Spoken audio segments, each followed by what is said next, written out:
ఇదే నా పల్లెటూరు, ఇదే నా తల్లిగారు, మా ఊరి పాడి పంట రాములోరి దీవెనంట.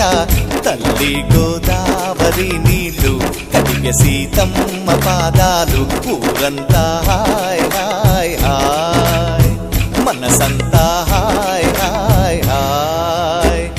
ఇదే నా పల్లెటూరు, ఇదే నా తల్లిగారు, మా ఊరి పాడి పంట రాములోరి దీవెనంట.